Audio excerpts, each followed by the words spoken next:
Muito bem, iremos continuar agora. Vamos analisar a carta de Tiatira.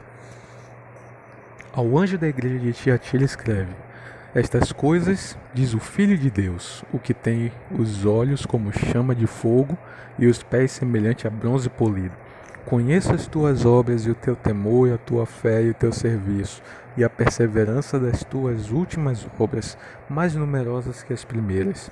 Tenho, porém, contra ti que toleras essa mulher Jezabel, que a si mesma se declara profetisa, e não somente ensine, mas ainda seduza os meus servos a praticarem prostituição e a comerem coisas sacrificadas aos ídolos. Dei-lhe tempo para se arrepender. Ela, todavia, não quer arrepender-se da sua prostituição. Eis que a prostra de cama, bem como em grande tribulação os que com ela adulteram, caso não se arrependam das obras que ela incita. Matarei os teus filhos, e todas as igrejas conhecerão que sou aquele que sonda mente e coração, e vos darei a cada um segundo as vossas obras. Digo todavia a vós outros, os demais de Tiatira, a tantos quanto não têm essa doutrina e não conheceram, como eles dizem, as coisas profundas de Satanás. Outra carga não jogarei sobre vós, tão somente conservai o que tendes, até que eu venha. Ao vencedor que guardar até o fim a minha obra, lhe darei autoridade sobre as nações, e com cetro de ferro as regerá, e as reduzirá em pedaços, como se fossem objetos de barro. Assim como também eu recebi de meu Pai, e dar-lhe-ei ainda a estrela da manhã. Quem tem ouvidos, ouça o que o Espírito diz às igrejas. Então, enquanto a igreja de Pérgamo representa aquele período que antecede o surgimento da supremacia papal, a igreja de Tiatira, ela é a igreja da supremacia papal, é a igreja da atuação do pequeno chifre, da besta do Apocalipse 13. É a igreja que via durante 12 séculos foi perseguida, morta e teve a doutrina, a santa doutrina de Deus falsificada, corrompida por doutrinas do paganismo. Essa igreja representa o início da supremacia papal até o movimento, até o início da reforma protestante. Então, nesse período foram introduzidos costumes que se infiltraram na igreja cristã e falsificam a verdadeira doutrina do santuário. Se lembra que em Daniel capítulo 8, é dito que o chifre pequeno cuidaria de magoaria o santo do Altíssimo e cuidaria de mudar os tempos e as leis, que ele deitaria a verdade por terra e o que faria prosperaria. É dito também que o chifre pequeno ele se engrandeceria até os santos do Altíssimo, acabaria com os sacrifícios do santuário, deitaria a verdade por terra. Então tudo isso foi feito pelo chifre pequeno, ou seja, as verdades do santuário, as verdades bíblicas, as verdades de como Deus trata o pecado, como ele intercede no homem e como ele julga, e tudo isso unicamente por intermédio da graça e do poder de Jesus, foram substituídas por tradições e ensinos humanos. E com isso também as verdades foram deitadas por terra, ou seja, os mandamentos de Deus foram alterados e substituídos. Veja que o texto ele faz uma referência a Jezabel, e ela pode ter sido uma profetisa na igreja de Tiatira, naqueles líderes, mas a referência principal é justamente aquela que é dita em 1 Reis. Jezabel, como a esposa do rei Acabe, levou o povo de Deus à corrupção moral, à idolatria, à quebra dos mandamentos, ou seja, à prática da prostituição e comidas sacrificadas. Então, percebemos que prostituição em profecias é a adulteração das doutrinas puras. Um paralelo direto com Ezequiel 16:15 e Apocalipse 17:1 e 2. Seria muito interessante você parar o vídeo e ler os textos que são referências aqui, ok? Então, o sentido dessa prostituição é o adultério espiritual, é a idolatria. É mais do que se curvar diante de outras divindades, é assumir por meio da sua prática um compromisso com algo diferente da mensagem bíblica. Então, ainda que a pessoa não se curve diante das imagens, mas se em suas ações ela procede de forma diferente da lei de Deus, diferente dos ensinos bíblicos, ela está cometendo adultério e prostituição. Isso em nível espiritual. Está abandonando a Deus e servindo outros deuses. E nesse sentido, na medida em que eu renego os mandamentos de Deus para fazer a minha própria vontade, os meus próprios interesses, então eu também estou tendo uma atitude de rebeldia contra Deus. E isso também é considerado prostituição espiritual. Os mandamentos de Deus, eles devem ser a bússola que guia as nossas ações. Mas quando nós escolhemos andar pelos nossos próprios caminhos e fazer as nossas próprias vontades, eu tiro Deus do meu coração e eu coloco a mim mesmo como Senhor da minha vida. Percebe que idolatria e não terá o mandamento de não terá outros deuses diante de ti é muito mais profundo do que apenas adorar santos e imagens e outros deuses? Na medida em que eu faço, ainda que eu não adore outros deuses, mas na medida em que eu faço a minha própria vontade e ela é diferente da vontade de Deus, eu estou me tornando Deus para mim mesmo. Eu estou dizendo para Deus que eu que mando na minha vida, que eu sou soberano e que eu faço o que eu quiser. E isso também é quebra dos mandamentos. Uma analogia também a Oséias capítulo 2, versículo de 1 a 8. Ali seria interessante que você lesse esse capítulo. Ali fala da atitude de Deus para seu povo. O profeta Oséias, ele foi ordenado por Deus a se casar com uma mulher prostituta. E sempre essa mulher, ela embora estivesse casada com o Oséias, ela tinha relacionamentos extraconjugais. E quando ela tinha essas condutas, Deus mandava Oséias buscar a mulher e trazer de volta para casa. E isso é uma analogia a Deus e ao seu povo.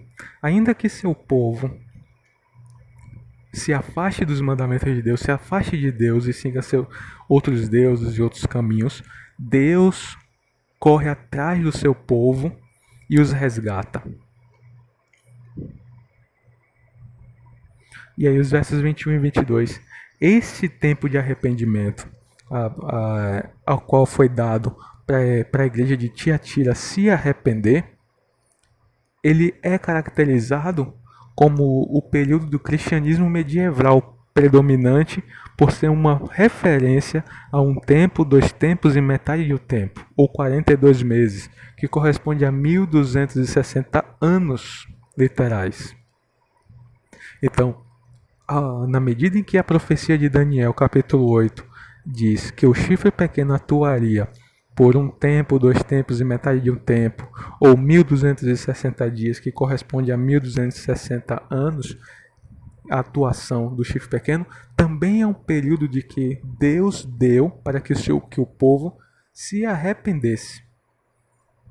Veja também que o lugar onde Tiatira habita é dito como o lugar onde Satanás mora.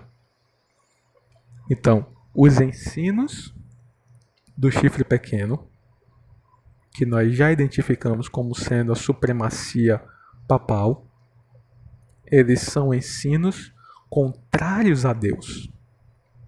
Ao final desse período de arrependimento, viria o juízo.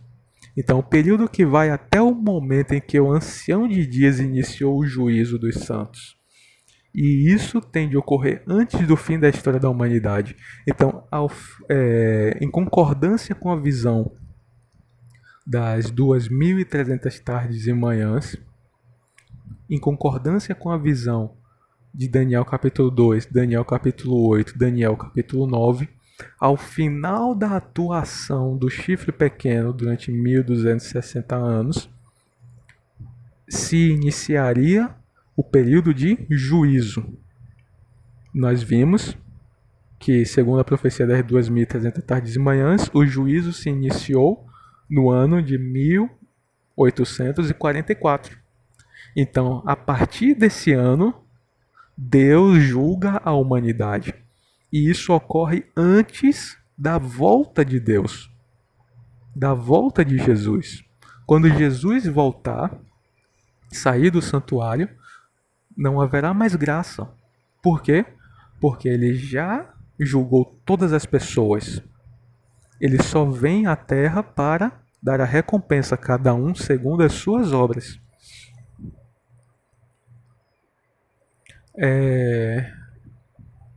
O que pode mudar, o poder que oprime, que pode mudar os tempos e as leis, atuaria durante o período da igreja de Tiatira. E nesse período os santos seriam entregues ao poder perseguidor. Então perceba que a atuação do chifre pequeno só ocorre porque Deus permite. Não é porque o inimigo triunfou. Não. É porque há a permissão de Deus para que ocorra apenas durante esse período. Então, o ponto de partida é quando o poder papal se estabiliza, se consolida como o poder supremo na Europa. Isso ocorreu no ano 538. E o fim desse período é o final dos 1260 anos que foi visto em Daniel capítulo 8, que corresponde ao ano de 1798. Pois no ano de 1798, Napoleão Bonaparte prendeu o Papa Pio VI e ele permaneceu preso até a sua morte. A partir deste ano, a partir de 1798, se inicia o chamado Tempo do Fim. A partir desse ano, a besta de Apocalipse 13, que corresponde ao chifre pequeno de Daniel 8, que corresponde à supremacia papal, ela seria ferida de morte. Ou seja, ela teria uma atuação pequena na história humana. Hoje nós percebemos que o poder papal não é tão influenciador, tão autoritário quanto era no passado. Porque estamos exatamente vivendo o período de tempo no qual os anjos de Deus seguram os quatro ventos para que os filhos de Deus sejam selados, e só após esse período de tempo, conforme diz em Apocalipse 13, nós iremos estudar isso com detalhes no futuro, não se preocupem. Eu só estou avançando um pouco o assunto para que você possa compreender como as profecias estão ligadas. Então, ao final do período de tempo, esse poder papal voltaria a atuar na história. E dá-se então início o período da grande tribulação. Então, o período medieval é quando se consolidam os aspectos básicos. Os conceitos de paganismo se firmam no cristianismo católico. oração pelos mortos, instituição da missa, santificação do domingo, doutrinas como imortalidade da alma e outras doutrinas de origem pagã entram no culto cristão. No verso 24, os cristãos fiéis de Tiatira e do tempo histórico alusivo a essa igreja não receberiam outra carga, deveriam apenas se manter fiéis e nem estariam envolvidos com as coisas profundas de Satanás. Alusão aos movimentos dos valdenses, seguidores de Wycliffe na Inglaterra. Então, meus irmãos, perceba que mais uma vez, e isso se repete em todas as cartas, há um remanescente. Há um povo de Deus que permanece fiel à verdadeira doutrina. Nesse período de Tiatira, esse povo fiel só iria receber a carga de ser perseguido. E isso aponta para o início da Reforma Protestante. Temos os valdenses, que foram ali na Itália. Eles deram depois início ao movimento se juntaram ao movimento de Calvino e deu início à igreja presbiteriana. Você tem Wycliffe na Inglaterra e Martinho Lutero na Alemanha. Então veja que no mesmo período em qual a igreja está corrompida, há um remanescente. E esse remanescente, ele restaura as verdades bíblicas, ele trabalha para restaurar as verdades bíblicas.